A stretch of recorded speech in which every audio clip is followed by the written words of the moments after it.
La desinformación, los discursos de odio y la manipulación de la información vienen inundando las redes sociales y aplicaciones de mensajería instantánea, propagando discursos segregadores que trascienden la virtualidad y vulneran derechos fundamentales, afectando la vida y la seguridad de las personas. Esta situación se pone en tensión cuando los usuarios exigen el derecho a la libertad de expresión en plataformas donde la información circula constantemente.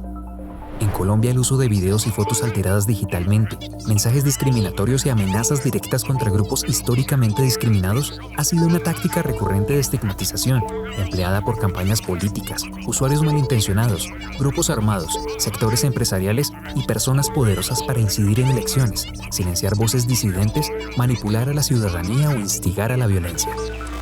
El ecosistema digital se compone de diversos actores: usuarios, gobiernos, organizaciones no gubernamentales, grandes plataformas digitales y empresas de redes sociales. Cada uno de ellos debe, en distinta medida, responsabilizarse y tomar acción para la protección del espacio público en Internet.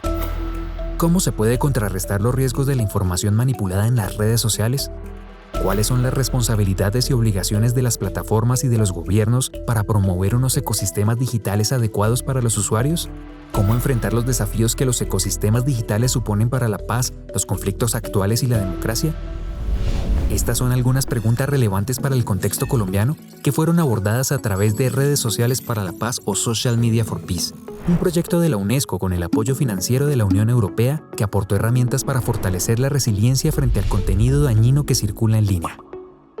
Redes Sociales para la Paz apoyó investigaciones para diagnosticar las dinámicas de la comunicación digital, el flujo de información entre redes sociales y audiencias y su impacto en la democracia en Colombia. Uno de los informes fue producido por la Fundación Carisma y la organización Artículo 19, en el que se examinaron las prácticas de moderación de contenido en redes sociales y sus implicaciones para la libertad de expresión. Por su parte, la Fundación para la Libertad de Prensa FLIP elaboró un análisis sobre el marco legal colombiano para tratar el contenido ilegal y su impacto en los derechos humanos y la democracia. Este tipo de investigaciones aporta insumos necesarios para entender los riesgos en el consumo de información digital en Colombia y la eficacia de las herramientas existentes en el país para contrarrestar la desinformación y los discursos de odio. El uso responsable de las plataformas digitales es clave para contribuir a la paz y a la cohesión social. Social Media for Peace trabajó en regiones que se caracterizan por la hostilidad en el debate público digital, como el Cauca, Valle del Cauca, Chocó y Antioquia, capacitando a más de 400 personas entre periodistas, organizaciones de la sociedad civil, integrantes de radios comunitarias, jóvenes y personas defensoras de derechos humanos en verificación de información, moderación de contenidos y análisis de fenómenos como la censura y los discursos de odio.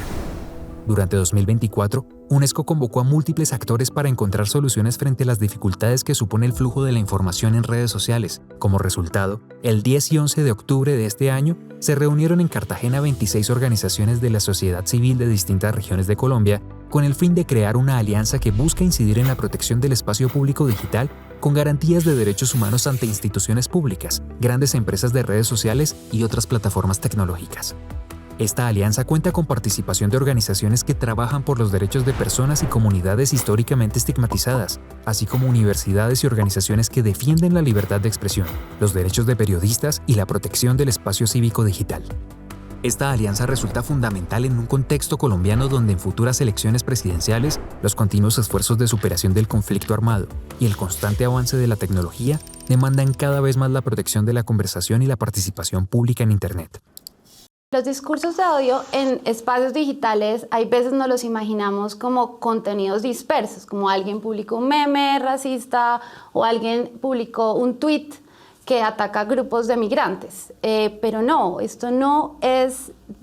desconectado e independiente, sino que cada uno de estos contenidos es como una gota de agua que va cayendo y construyendo un río de estereotipos, un río de sesgos frente a ciertos grupos y sus identidades. Así como la población venezolana fue culpada injustificadamente por la oleada de pánico colectivo, en Colombia también han existido narrativas que históricamente han segregado a grupos poblacionales como estudiantes, indígenas, migrantes y grupos étnicos. Desde las instituciones educativas, desde el sistema político, medios de información, se encasilla a los pueblos indígenas en unos pueblos que son contestatarios, pero además salvajes. Entonces, como son salvajes, pues hay que tratarlos agresivamente para que se apacigüen un poco, porque si no, no podemos dialogar con salvajes. A lo largo de 2024, las organizaciones El 20 y Observacom pusieron en marcha una iniciativa para desarrollar estándares de transparencia exigibles a las grandes plataformas que operan en Colombia, que contienen una serie de deberes que deberían cumplir como parte de sus obligaciones en materia de derechos humanos.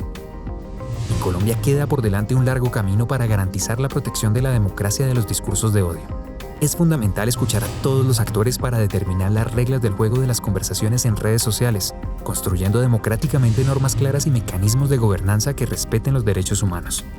El flujo de información y las disputas políticas actuales suceden en gran parte en entornos digitales, y la ciudadanía debe estar preparada para comprender las estrategias de manipulación propias de estas disputas, tomar decisiones informadas y garantizar la libertad de expresión sin perpetuar discursos discriminatorios. Para conocer más de Social Media for Peace, visita unesco.org.